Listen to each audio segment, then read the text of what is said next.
ဗုဒ္ဓဘာသာတို့ဤဘာသာရေးဆိုင်ရာကျင့်ကြံမှုပွဲလံကြီးကြီးငယ်ငယ်အစုအဝေးနဲ့ပြုလုပ်ကြတဲ့အခါမှာပရိစ္ဆစုံညီပြီဆိုရင်နိဗ္ဗာန်သောဓမ္မဂေါတကပြုလုပ်တဲ့ပုဂ္ဂိုလ်ကယတနာသုံးပါးကြော၍တရဏဂုံသီလများခံယူကြပါစို့ခမည်းဆိုတဲ့အတန်ပေးလိုက်လို့ရှိရင်လောကဥပမာမိုးဥကြတခိုးတောင်ကမိုးချုံလိုက်ရင်တောထဲမှာရှိကြတဲ့ရွှေဥတောင်းတွေဒီတကောင်နဲ့တကောင်အချင်းအချက်မရှိပဲတပြိုင်နဲ့တညီတညွတ်တဲ့ကေကာဆိုတဲ့ဝမ်းမြောက်ဝမ်းသာတွန်ကျူးတဲ့အတန်တွေကိုတပြိုင်နဲ့တွန်ကျူးကြတယ်လို့ထို့အတူဓမ္မဂေါတကတရားကျွေးကြော်နိဗ္ဗာန်သောပြုလုပ်တဲ့ပုဂ္ဂိုလ်ကယတနာသုံးပါးကြော၍တရဏဂုံသီလများစောင့်တည်ခံယူကြပါစို့ခင်ဗျာလို့တရားမိုးချုံလိုက်ရင်ဗုဒ္ဓဘာသာသူတော်စင်အမျိုးသားအမျိုးသမီးဒီဟုသောရွှေဥတောင်းတို့သည်တပြိုင်နက်တည်းတညီတညွတ်တဲ့ဩကာသအစရှိတဲ့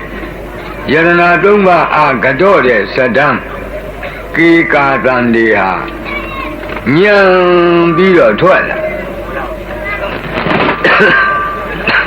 အဘိဓမ္မာသဘောအရဘုန်းကြီးတို့အရက်ထဲမှာတယောက်နဲ့တယောက်တစ်ဖက်နဲ့တစ်ဖက်စိတ်ချင်းအခန့်မတွင့်လို့ငါနင်းအဲ့ဒါလိုပြောကြဆိုကြတဲ့အခါမှာငါတစ်လုံးနင်းတစ်လုံးရိုင်းပြတဲ့အတန်ကြီးတစ်လုံးဖြစ်ပေါ်လာဖို့ရန်အတွက်ဒေါသမူအကုသိုလ်ဇောတွေဟာ49ကဒေါသမူအကုသိုလ်ဇောစိတ်တွေဖြစ်မှနင်းဆိုတဲ့ရိုင်းပြတဲ့အတန်ကြီးတတန်ငါဆိုတဲ့ရိုင်းပြတဲ့အတန်ကြီးတတန်ဖြစ်ပါအကုသိုလ်ဘက်မှာအကုသိုလ်ဇော49ကြိမ်စောမှဖြစ်မှအကုသိုလ်နဲ့ဆိုင်ရာအတန်တတန်ထွက်တယ်လို့ကုသိုလ်ပဲဆိုင်ရာမှာလည်းပဲယတနာသုံးပါးကြောတယ်ဆိုရင်ဩကာသမှာပဲဆိုပါစို့ဩတလုံးဖြစ်လာဖို့ရန်အတွက်မဟာကုသိုလ်ဇောစိတ်တွေ49ကဖြစ်မှဩအတန်ပြီးတတန်ထွက်တယ်ကာမလည်းပဲထို့အတူပဲ49ကြိမ်သမာလည်းပဲ49ကြိမ်အဲ့ဒီလိုကုသိုလ်ဇောစိတ်တွေ49ကတတန်မှာတို့မှာရတယ်လို့စိတ်ထဲကြိုတင်အာယံဝမ်းမြောက်ကြပါအဲ့ဒီဇာပိုက်တွေသည်ဆိုလိုရင်းကတော့ဘုရားတရားတန်ခါယတနာသုံးပါးအပေါ်မှာမတော်တဆငယ်စဉ်တောင်ကြီးကလေးဘဝဘုရားမှန်တရားမှန်တန်ခါမှန်မသိတဲ့အချိန်ကမတော်တဆပြုမှပြောမှကြံမှခဲ့တော့ကာယကံဝစီကံမနောကံအပြစ်သဗ္ဗဒေါသဆိုတဲ့အတိုင်းအပြစ်ဖေးအညစ်အကြေးများမိမိကိုယ်မှလိမ့်ထိန်ညိကပ်နေခဲ့ရင်ထိုအပြစ်ဖေးအညစ်အကြေးကိုယရဏသုံးပါးအာရှိခိုးကြောတဲ့ပဏာမစေရနာပြဋ္ဌာန်းသောမဟာကုသိုလ်စိတ်စေတသိက်ဆိုတဲ့ရေကြည်ရေအေးဖြင့်ပထမဒုတိယတတိယတစ်ကြိမ်နှစ်ကြိမ်သုံးကြိမ်တိုင်အောင်ဆေးကြောဖွတ်လျော်လိုက်အဲဒီလိုဆေးကြောဖွတ်လျော်တဲ့အနေတစ်ကြိမ်နှစ်ကြိမ်သုံးကြိမ်မြောက်အောင်ဘုရားယရဏတရားယရဏသံဃာယရဏမြတ်သုံးပါးတို့ကိုဘုရားတပည့်တော်အယိုသေးအလေးမြတ်လက်အုပ်မိုး၍ရှိခိုးပူဇော်ဖူးမြော်မှန်းလျော့ကြောပါဤအရှင်ဘုရားဆိုတဲ့ဤအချိန်မှာတတန်၌မဟာကုသိုလ်ဇောတွေ49ကဇောတော့မဟာကုသိုလ်ဇောစိတ်တုပ္ပတိဟုသောရေတွေနဲ့မိမိတို့ခန္ဓာအစဉ်ကိုတသွန်းဆေးကြောပြီးပြီအဲ့ဒီအချိန်မှာမိမိတို့ခန္ဓာအစဉ်၌ယတနာသုံးပါးနဲ့ပတ်သက်သောကာယကံဝစီကံမနောကံအပြစ်အညစ်အကြေးဟာအနည်းငယ်မျှမရှိတော့ဘူးရေ3ကြိမ်ချိုးပြီးလို့ခန္ဓာကိုယ်စင်ကြယ်နေတဲ့အမျိုးသမီးအမျိုးသားလို့တခါတည်းဖြစ်သွားအဲ့ဒီအခါမှာလူလောကသဘောရေစင်ကြယ်ဆေးချိုးပြီးတဲ့အမျိုးသမီးအမျိုးသားတွေမိဘထံပါတောက် ရေချိုးပြီးလို့ခန္ဓာကိုယ်တန့်စင်နေတဲ့အချိန်မှာပန်းကောင်းပန်းညင်နဲ့အဝတ်ကောင်းဝတ်ခြင်းနဲ့နတ်လာကောင်းလိမ့်ညင်ပန်းကောင်းပေးပါအဝတ်ကောင်းပေးပါနတ်လာကောင်းပေးပါတောင်းတယ်လို့တောင်းတယ်လို့ပဲခြေပေါက်လက်ခါတောင်းတယ်ထို့အတူဘုရားဘာသာအမျိုးသားအမျိုးသမီးတို့လည်းမိမိတို့ထိုအချိန်စင်ကြယ်သောကိုယ်ခန္ဓာရှိနေတဲ့အချိန်မှာသီလပေးမဲ့သင်္ဃာတော်ကိုခြေပေါက်လက်ခါမိဘထံသာသမီတောင်းတယ်လို့အာမန္တိတိတရဏေနသဟပင်စသီလံဓမ္မံယာစာမိအရှင်ဘုရားတပည့်တော်ဒီခုအချိန်အမတန်စင်ကြယ်သောခန္ဓာကိုယ်ရှိနေပါဒီစင်ကြယ်သောခန္ဓာကိုယ်ရှိနေတဲ့တပည့်တော်သည်အရှင်ဘုရားဓမ္မတရဏဂုံသုံးကန်ဒီဟုသောဥဆိုင်ပန်းတွေငါးပါးသီလဒီဟုသောဝတ်ကောင်းစလငါးမျိုးနတ်တာကောင်းနတ်တာပြောင်းငါးမျိုးကိုပန်ရလူကြောင့်ဝတ်ရလူကြောင့်လင်းရလူကြောင့်တောင်းပန်ပါတယ်တောင်းခံပါတယ်ရှင်ဘုရားအနုကံကတဝါသီလံဒီထမေဗန္တိဗန္တိအရှင်ဘုရားလောကံချီးမြှောက်မှုကိုကတဝါပြု၍မေတပြည့်တော်အာသီလံကရဏဂုံသုံးခံဥဆိုင်ပန်းနဲ့တကွာငါးခံတော်သီလဒီဟုသောဝတ်ကောင်းစလငါးမျိုးနတ်တာကောင်းနတ်တာပြောင်းငါးမျိုးကိုဒီထကရုဏာရှိရှုပေးတော်မူကြပါကုန်ဖျားတောင်းတောင်းမှတစ်ချိန်မကဘူးဒုတိယပြီးနှစ်ချိန်မြောက်လဲထို့အတူပါဠိလိုတောင်းတတိယပြီးသုံးချိန်မြောက်လဲပဲထို့အတူပါဠိလိုတောင်းတော့သီလပေးတဲ့ကိုတော်ကဘာအတန်ပေးလိုက်ယမဟံဝဒမိတံဝတိထာတရားတော်မတွေကဘာဆိုလိုက်တော့အာမဗန္တိဘာလို့ကြတာတော့ဆရာတကားလို့ဆိုရင်ပြောတတ်ပါစေယမဟံဝဒမိတံဝတိထလို့ဆိုလိုက်တဲ့သီလပေးတဲ့ကိုတော်ရဲ့ဆိုလိုရင်းကတရားဓမ္မအပေါင်းသူတော်ကောင်းတို့ကရဏဂုံဆိုတဲ့ဥဆိုင်ပန်းတွေငါးပါးသီလဆိုတဲ့ဝတ်ကောင်းစလငါးမျိုးတဏိနတ်တာပြောင်းနတ်တာကောင်းငါးမျိုးဟာဗဂတိဗံဗဂတိအဝတ်ဗဂတိနတ်တာလို့အထေတရဝတ္ထုကြီးနဲ့ကင်ပြီးရော့ပန်းဟဲ့ရော့ဝတ်ဟဲ့ရော့လိမ့်ဟဲ့အဲ့ဒီလိုအထေတရနဲ့ကင်ပြီးတော့ပေးလို့ရကောင်းတာမဟုတ်ဘူးနှုတ်ကမြွတ်ပြီးတော့ဆို၍ဆောက်တီမှရကောင်းတဲ့တရဏဂုံပန်းရကောင်းတဲ့ငါးပါးသီလဝတ်ကောင်းစလနန္တာကောင်းငါးမျိုးဖြစ်တယ်ဒီတော့ရှေ့ကနေပြီးတော့ဆောက်တီးပုံကိုဆိုပေးမယ်အဲ့ဒီဆိုပေးတဲ့ဆောက်တီးပုံကိုမမှားအောင်လိုက်ဆိုကြဒီအတိတ်ပဲနော်သီလပေးတဲ့ကိုတော်ကယမဟံဝဒမိတံဝတိထာသာတော်နှလုံးပြောပြောင်းသူတော်ကောင်းတို့ယံအကျဉ်းကရဏဂုံဆောက်တီးပုံ၅ပါးသီလခံယူဆောက်တီးပုံကိုအဟံငါဒီဝဒမိရှေ့ကတိုင်တဲဆို၍ပေးပါအံတန်ထူငါဆို၍ပေးတယ်၅ပါးတရဏဂုံဆောက်တီးပုံ၅ပါးသီလဆောက်တီးပုံပါဠိကိုတုံမေသင်သူတော်ကောင်းတို့သည်ဝတိထအတုလိုက်ကဆိုကြပါတိုက်တွန်းတယ်မမအောင်လိုက်ဆိုကြနော်လို့တလူတိုက်တွန်းတော့တရားဓမ္မကအာမဗန္တိရှင်ဖေယအာမကောင်းပါပြီအရှင်ဖေယလို့ဆိုလို့ထိုအခါသီလပေးတဲ့ကိုတော်ကဘာစပေးလိုက်ဘာစပြီးတော့ရွတ်ပေးဆိုပေးလိုက်တယ်လေနမောတတ္တဗုဒ္ဓဝတ္တောအရဟတောသမ္မာသမ္ဗုဒ္ဓတ္တဘုရားရှိခိုးစာပိုက်ကလေးလေးကစဆိုနိုင်တယ်ဆိုနိုင်လို့စာပိုက်တိုးလို့များတန်ဖိုးနေတဲ့မအောင်မေနဲ့မြတ်စွာဘုရားရဲ့ဂုဏ်တော်တွေမြောက်များစွာရှိတဲ့အ낵ကလူတကာနတ်တကာမြမာတကာတို့ရဲ့နှုတ်ဖြားမှာအလွန်ထင်ရှားတဲ့ဘဂဝါဂုံအရဟံဂုံသမ္မာသမ္ဗုဒ္ဓဂုံဆိုတဲ့ဂုံတော်ကြီး၃ပါးနဲ့ဘုရားကိုရှိခိုးတဲ့ဇာပိုက်ဖြစ်ပါတယ်ဒါကြောင့်ဘုရားကရဏဂုံမခံခင်၅ပါးသီလမဆောက်တည်ခင်ရှေးဥစွာမြတ်စွာဘုရားအားတူတူချင်းချင်းနဲ့လူရင်းထိကြိုက်အောင်ရှိခိုးကြအောင်စို့အဓိပ္ပာယ်နဲ့သီလပေးတဲ့ကိုတော်ကနမောတတ္တဗုဒ္ဓဝတ္တောအရဟတောသမ္မာသမ္ဗုဒ္ဓတ္တရှေ့ကတိုင်တယ်ဆိုပေးလိုက်ဒကာဓမ္မတွေကတစ်ခေါက်ပဲသီလပေးတဲ့ကိုတော်ကတိုင်တယ်ဆိုပေးပေမဲ့ဒကာဓမ္မတွေက၃ခေါက်အဓိပ္ပာယ်ရှိအနှစ်ပေးကြည့်ဘဂဝါတော်ဘဂဝါဂုံတော်ယင်ဖြစ်တော်မူထတော့ အရဟတောအရဟံဂုံတော်ယင်ဖြစ်တော်မူထသောသမ္မာသမ္ဗုဒ္ဓသမ္မာသမ္ဗုဒ္ဓဂုံတော်ယင်ဖြစ်တော်မူထသောတတ္တထိုမြတ်စွာဘုရားအာနမောယူတိမြတ်တို့ရှိခိုးဥညွတ်ပါ၏ဖျားဘုရားရှိခိုးတဲ့စာပတ်မြတ်စွာဘုရားရဲ့ဘဂဝါဂုံအရဟံဂုံသမ္မာသမ္ဗုဒ္ဓဂုံတော်ကြီး၃ပါးနဲ့ချီးကျူး၍ဘုရားကိုရှိခိုးတဲ့စာပိုက်ဒီစာပိုက်ဖြင့်တရားမင်းကြီးလည်းပဲတက်ကပညာတော့လာပြီးတော့ဘုရားထံလာပြီးတော့အိန္ဒသာလစိုင်းကူမှာတက်ကပညာတော့နာပြီးလို့သောတာပန်အရိယာဖြစ်တရားဘဝအသိရပြီးတော့ပြန်လာနီးတဲ့အခါမှာပြန်လာနီးကြတော့ဒီနမောတတ္တနဲ့ပဲမြေကြီးကိုလက်နဲ့ပို့ပြီးတော့အတင်မြေကြီးသည်မတုံမလှုပ်တယ်လို့ကျွန်ုပ်လည်းပဲဘုရားယရနာအပေါ်မှာမတုံမလှုပ်တဲ့ဝင်ယုံကြည်တဲ့လောကုတ္တရာတရဏဂုံတည်တဲ့ပုဂ္ဂိုလ်တရားဆိုတဲ့အဓိပ္ပာယ်နဲ့မြေကြီး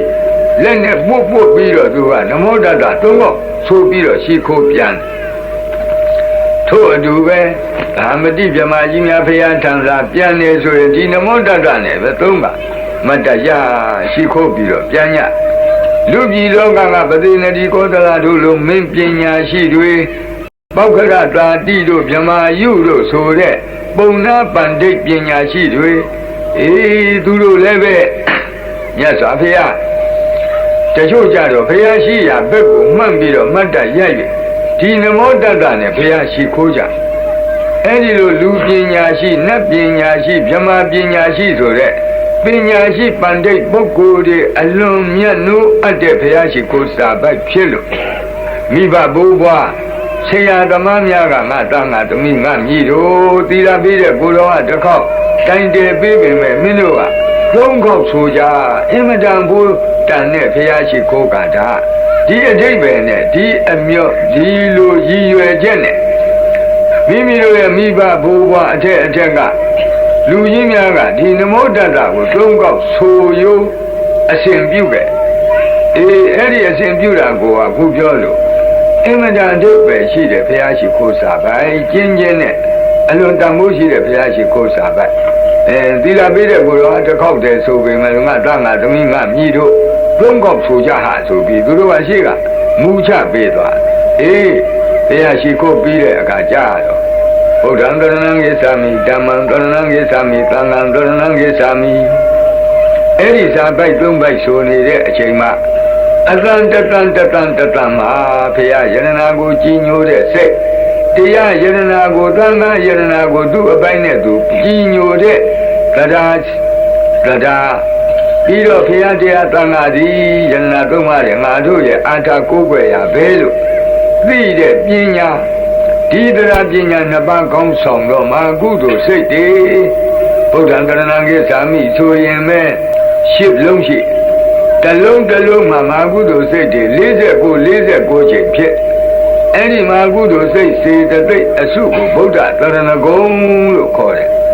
ထို့အတူဓမ္မံကရဏံကိသာမိရွတ်တဲ့အခိုက်မိမိတို့တဏ္ဍာမှာဖြစ်တဲ့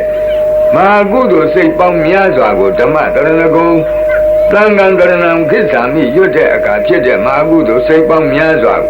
ပါဠိလိုသံဃတရဏကမနမြန်မာလိုသံဃတရဏဂုံသံဃာတော်အကုဝေယဟူ၍စီကသိမှတ်ကြောင်းဖြစ်တော့မာကုသိုလ်စိတ်စေတသိက်လို့အဓိပ္ပာယ်ရှိပါဥပမာအလင်္ကာနဲ့တင်စားပြောရလို့ရှိရင်အဲ့ဒီစာသုံးပိုက်ရွတ်လိုက်သည်နဲ့တပြိုင်နဲ့အမျိုးသားအမျိုးသမီးတို့ရဲ့ခေါင်းပေါ်မှာဗုဒ္ဓတရဏဂုံဆိုတဲ့ပန်းပေါ်ဓမ္မတရဏဂုံဆိုတဲ့မဟာကုသိုလ်ပန်းပေါ်သံဃတရဏဂုံဆိုတဲ့မဟာကုသိုလ်ပန်းပေါ်ပန်း30ဆင်းလျက်ပွက်လျက်တင့်တယ်တဲ့တရဏဂုံပန်းကန်ကြီးတစ်ခိုင်ကိုမိမိတို့ပန်းမိဆင်မိကြပြီထိုအခါသီလပေးတဲ့ကိုယ်တော်ကမိဘကသာသမီပန်းတစ်ခိုင်ပန်းတာမြင်တော့လှတော့နောက်ထပ်လှကြည့်ခြင်းလို့သားရဲ့သမီးရဲ့နောက်ထပ်တစ်ခိုင်ပန်းမအောင်ဆိုပြီးအလားသီလပေးတဲ့ကိုယ်တော်ကဒုတိယံဘိဗုဒ္ဓံတရဏံဂိသာမိဒုတိယံဘိဓမ္မံတရဏံဂိသာမိဒုတိယံဘိသံဃံတရဏံဂိသာမိဒုတိယမြောက်တရဏဂုံပန်းငယ်ကြီးကိုနှုတ်ကဆိုပြီးတော့ပေးပြန်ဒကာဒကမတွေကလည်းပဲဝမ်းမြောက်ဝမ်းသာနှုတ်ကဆို၍ ထိုဒုတိယမြောက်တရဏဂုံပန်းငိုင်ကြီးကိုယူကြ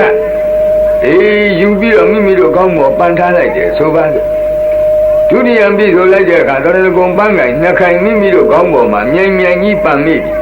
ထိုအခါမိဘလုပ်တဲ့ပုဂ္ဂိုလ်ဟာနှခိုင်တဲ့တော့တုံးခိုင်ကပူလာအလေကောင်ကတခိုင်လက်ဝဲကတခိုင်လက်ရာကတခိုင်ပူလာမင်းကတန်ကသမီးတတိယပန်းခိုင်ပန်အောင်လို့ပေးတယ်လို့သီလပေးတဲ့ကိုယ်တော်ကတတိယံမိဗုဒ္ဓံသရဏံကိသာမိတတိယံမိဓမ္မံသရဏံကိသာမိတတိယံမိသံဃံသရဏံကိသာမိဆိုပြီးတော့တရဏဂုံပန်းခိုင်ကြီးပေးပြန်ဒကာဒကမတွေကလည်းနှစ်သက်အာယံဝမ်ပန်တသာဆို၍ယူကြဒီအချိန်မှာမိမိတို့ကောင်းပေါ်မှာတရဏဂုံပန်းခိုင်ကြီးသုံးခိုင်ပန်မိနေပြီတဲ့ဒီအချိန်သီလပေးတဲ့ကိုယ်တော်ကဘာလုပ်လဲတရဏဂမနံပရိပုံဏံပါဠိစကားပြောလိုက်တရားဓမ္မတွေကအာမဗန္တိပါဠိလိုပြန်ပြောကြဘာတို့ဆိုရတာလဲနားလေရမိဘနှစ်ပါးကနေပြီးသားတို့သမီးတို့ပန်းပန်ပြီးပလားလို့မေးတယ်သီလပေးတဲ့ကိုယ်တော်ကတရဏဂမနံပရိပုံဏံသာတော်နှလုံးပြောပြောင်းသူတော်ကောင်းတို့တရဏဂမနံ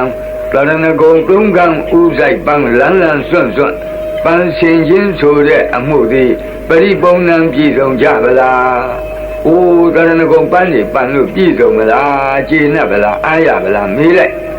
ထိုအခါတခါတော့မှကအာမဗန္တိပြည့်စုံပါပြီဖေဟာကျေနပ်ပါပြီဖေဟာအားရပါပြီဖေဟာလို့ဒီလိုပြန်ပြောလိုက်တာထိုအခါကျမှသီလပေးတဲ့ကိုယ်တော်ကအဝတ်ကောင်းစလတထဲဝတ်ကောင်းတထဲပြီးတထဲတဏိနတ်သာကောင်းတမျိုးပြီးတမျိုးလှမ်းပေးတယ်လို့နော်သီလပေးတဲ့ကိုယ်တော်ကဘာနာတိပါဒဝိရမဏိသိက္ခာပဒံသမာဓိယာမိဆိုပြီးတော့ဘာနာတိပါဒဝိရတိသီလဒီဟူသောအဝတ်တထဲပေးလိုက်ပြန်နန္တာကောင်းတမျိုးပေးလိုက်ပြန်ဒကာဒကမဒီကလေးပဲဝမ်ပန်တသာလိုက်ဆို၍ထိုပါဏာတိပါဒဝိရတိသီလဒီဟူသောအဝတ်ကောင်းကိုမိမိကိုယ်မှဆင်းလိုက်နန္တာကောင်းကိုမိမိကိုယ်မှလိမ့်သချဲလေလိုက်နောက်ဒီကသီလပေးတဲ့ကိုယ်တော်ကအဒိနာဒါနဝိရမိသိက္ခာပဒံသမာဓိယာမိဒုတိယမြောက်အဒိနာဒါနဝိရတိသီလဒီဟူသောအဝတ်ကောင်းစလနန္တာကောင်းတစ်မျိုးပေးလိုက်ပြန်ဆိုပေးလိုက်ဒီကမဒီကဝမ်းမြောက်ဝမ်းသာဆို၍ယူကြမိမိတို့ကိုယ်မှဆင်းပြီးဝတ်ပြီးကြတက္ကတတိယံပြီးသုံးချိန်မြောက်ကြတော့ကာမေတုမိစ္ဆာစာရဝိရတိသီလဒီဟူသောအဝတ်ကောင်းနန္တာကောင်းလေးချိန်မြောက်ကြတော့မုဒ္ဒဝါဒမှာရှောင်ကျင်ခြင်းဆိုတဲ့မုဒ္ဒဝါဒဝိရတိသီလဒီဟူသောအဝတ်ကောင်းနန္တာကောင်းငါးချိန်မြောက်ကြတော့သုရာပါဏဝိရတိသီလဒီဟူသောအဝတ်ကောင်းနန္တာကောင်းကိုကင်ဝတ်တော်လိမ့်တော်လို့ဆိုပြီးအလားရှိကတိုင်းဆိုပေးတခါတော့မှဒီကလေးပဲဝမ်ပန်တတာလက်၍ဆိုယူကြအဲ့ဒါဒီဥပမာအလင်္ကာပြောလို့ရှိရင်ဝတ်ကောင်းစလား၅မျိုးနေရာတကြဝတ်ပြီးတဏိနန္တာကနန္တာကောင်းနန္တာပြောင်း၅မျိုးကိုနေရာတကြအလှဆုံးလိမ့်ပြီးဥပမာအလင်္ကာနဲ့ပြောတယ်အဲ့ဒီအခါမှာမိဘကနေပြီးတော့အဝတ်ဆန်စာဝတ်ပြီးနန္တာကောင်းလိမ့်ပြီးပန်းကောင်းပန်းပြီးတဲ့သားသမီးကိုကြည့်ပြီးဝန်းမြောက်တော့ဘာပြောမလဲမိဘကဥပမာဘာပြောမလဲဆိုတော့ငါသားတို့ငါသမီးတို့ဒီပန်းတွေဒီအဝတ်တွေဒီနတ်သားတွေနဲ့ငါသားတို့ငါသမီးတို့နဲ့သိမ့်လိုက်ဒါတွေဆင်မြန်းလိုက်တဲ့အတွက်သိမ့်တင်နေသွားဒီတော့သားတို့သမီးတို့အဲ့ဒီပန်းနေလွတ်မသွားအောင်အဲ့ဒီအဝတ်တွေညစ်မသွားအောင်အဲ့ဒီနတ်သားတွေပြေးမသွားအောင်ချက်သားတို့ချက်သမီးတို့တတိပြုကြလို့အဲ့ဒီလိုမိဘကတတိပေးတယ်လို့သီလပေးတဲ့ကိုယ်တော်ကတိသရဏီနသာပေစင်ကသီလံသာဓုကံကတ္တဝအဗမဒီနသံပါတိထာပြောလိုက်ဒကာဓမ္မတွေကအာမဗန္တိဆိုလိုက်ဘာလို့တော့အဓိပ္ပာယ်သိကြတယ်မသိတယ်တော့မသိဘူးနော်သူကတော့အပိအယူကတော့ပါဠိကတော့ဖြောင်းသီလပေးတဲ့ကိုယ်တော်ကသာတော်နှလုံးပြောင်းပြောင်းသူတော်ကောင်းတို့ဒုမေသင်တို့သည်တိတရဏီနတရဏဂုံတုံကံဥဆိုင်ပန်းနှင့်သာတကွပင်စင်ကသီလ၅ပါးသီလကြည်ဟုသောဝတ်ကောင်းစလ၅မျိုးနန္တာကောင်းနန္တာပြောင်း၅မျိုးအခုဆင်ပြီးဝတ်ပြီး ပံပြီးတဲ့တရဏဂုံပန်းတွေသီလတိဟုသောအဝတ်ကောင်းဆလာတွေနန္ဒာကောင်းတွေကိုသာဓုကံကတ္တဝပတိမြဲမြဲမြန်မြန်ထားပြီးတော့အပမဒိနာမမိမလျောတဲ့တတိဖြင့်သံပါတိထတရဏဂုံပန်းတွေနွမ်းမသွားအောင်ငါးပါးသီလဆိုတဲ့အဝတ်ကောင်းဆလာ၅မျိုးနတ်တာကောင်းနတ်တာပြုံး၅မျိုးမြင့်မသွားအောင်ပြေမသွားအောင်အေးကြီးစွာသောတတိဆောင်လျက်သံပါတိထမကျိုးမပေါက်မကြားမပြောက်ရအောင်ထိမ့်သိမ့်ဆောင်လျှောက်ပြည့်စုံကြပါစေလို့တိုက်တွန်းစကားပြောတာဒီမှာတရားဓမ္မတွေကအာမဗန္ဒီကောင်းပါပြီအရှင်ဘုရားလို့ဝန်ခံလိုက်ကြဤအခုအချိန်นี้မိမိတို့ပြီးခဲ့သောလုပ်ငန်းစဉ်ရဲ့တန်ဖိုးကိုဝန်တာအောင်ပြောပြီးတဲ့အချိန်ဒီအချိန်မှာမိမိတို့ကိုယ်၌ကရဏဂုံတိဟူသောဥဆိုင်ပန်းတွေငါးပါးသီလတိဟူသောအဝတ်ကောင်း၅မျိုးနတ်တာကောင်း၅မျိုးကိုပန်ပြီးဝတ်ပြီးလိမ့်သပြီးသောအနေမှာဓမ္မနယ်ပယ်ကကြည့်ရင်ရောက်နေတယ်အဲဒီရောက်နေတော့လောက၌အဝတ်ကောင်းဝတ်ပြီးနတ်တာကောင်းလိမ့်ပြီးပန်းကောင်းပန်းပြီးတဲ့အမျိုးသမီးအမျိုးသားတွေဘာလို့လဲမင်္ဂလာပွဲတပင်ဝန်းနေအေးထို့အတူပဲတဏ္ဍကုံပန်းပြီးတော့ငါးပါးသီလဝတ်ကောင်းဆလာငါးပါးဝတ်ပြီးတော့နတ်တာကောင်း၅မျိုးလိမ့်သပြီးတော့တို့အမျိုးကောင်းသားအမျိုးကောင်းသမီးများသည်တရားမင်္ဂလာပွဲကိုဝင်ကြရအောင်တဲ့